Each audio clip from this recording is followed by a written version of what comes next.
Olá, pessoal do Mente e Ciência. Hoje vamos explorar um tema que desperta muita curiosidade na neurociência: o cérebro de um psicopata. Por que os psicopatas não sentem emoções como empatia ou culpa da forma que a maioria das pessoas sente? Como o cérebro deles funciona de maneira diferente? Nesse vídeo, vamos mergulhar nas alterações cerebrais que caracterizam a psicopatia, entender como isso afeta as emoções e o comportamento e refletir sobre o que a ciência sabe sobre esse transtorno. Importante: esse vídeo é educativo e não tem o objetivo de estigmatizar ninguém. A ideia é aprender sobre o cérebro e a mente. Então, se tu é fascinado por neurociência ou quer entender mais sobre a psicopatia, fica comigo nesses 15 minutos de puro conhecimento. Primeiro, o que é a psicopatia? A psicopatia é um transtorno de personalidade, não um transtorno de humor como a depressão ou a ansiedade. Ela é caracterizada por traços como falta de empatia, ausência de remorso ou culpa, impulsividade, manipulação e, em alguns casos, tendência a comportamentos antissociais. Nem todo psicopata é um criminoso, como os filmes muitas vezes mostram. Muitos vivem vidas aparentemente normais, mas com dificuldades emocionais profundas. Um ponto central da psicopatia é a chamada frieza emocional. Eles não sentem emoções como empatia ou medo da mesma forma que a maioria das pessoas.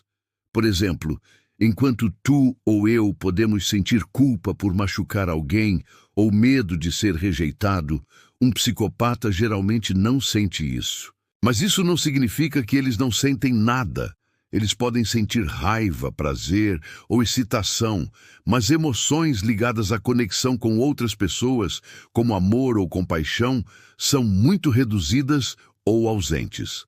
Essa frieza emocional não é uma escolha, ela está ligada a diferenças no cérebro, e é isso que vamos explorar agora. Então, como o cérebro de um psicopata funciona de forma diferente? Estudos de neuroimagem, como ressonâncias magnéticas, mostram alterações em várias áreas importantes. Uma das principais é a amígdala, uma região do cérebro que processa emoções, especialmente o medo e a empatia.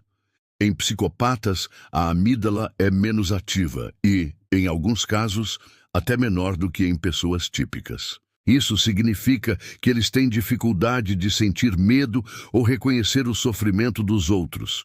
Por exemplo, se tu vê alguém chorando e sente um aperto no peito, um psicopata pode ver a mesma cena e não sentir nada, porque a amígdala dele não acende como a tua.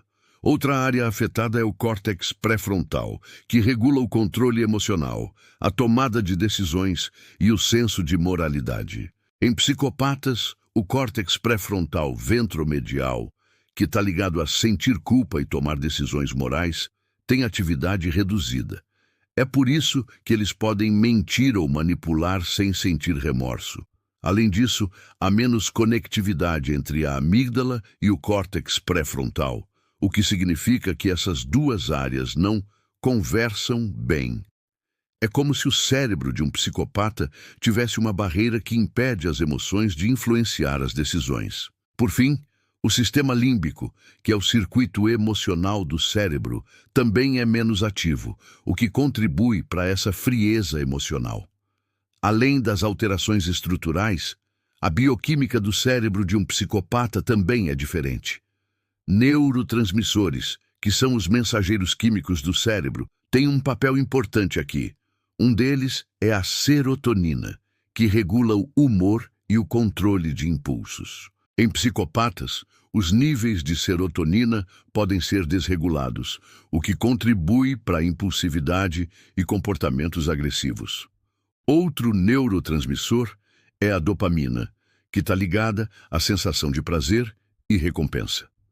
Estudos mostram que psicopatas têm uma resposta maior à dopamina, o que significa que eles sentem mais prazer em situações de risco ou manipulação, mas menos em conexões emocionais, como ajudar alguém ou receber carinho. Também há evidências de que o sistema de resposta ao estresse, que envolve o hormônio cortisol, é menos ativo. Isso explica por que psicopatas raramente sentem ansiedade ou medo. O cérebro deles não reage a situações estressantes da mesma forma que o nosso. É como se o cérebro de um psicopata fosse um carro com o acelerador sempre ligado para buscar recompensas, mas sem freios emocionais para sentir empatia ou medo das consequências. Agora, vamos entender por que os psicopatas não sentem emoções como empatia ou culpa. Primeiro, a empatia tem dois tipos: a cognitiva e a emocional. A empatia cognitiva é entender o que outra pessoa está sentindo, e os psicopatas são bons nisso, tanto que muitos são ótimos manipuladores, porque leem as emoções dos outros. Mas a empatia emocional, que é sentir junto, como se colocar no lugar do outro, está quase ausente por causa da baixa atividade da amígdala e do córtex pré-frontal.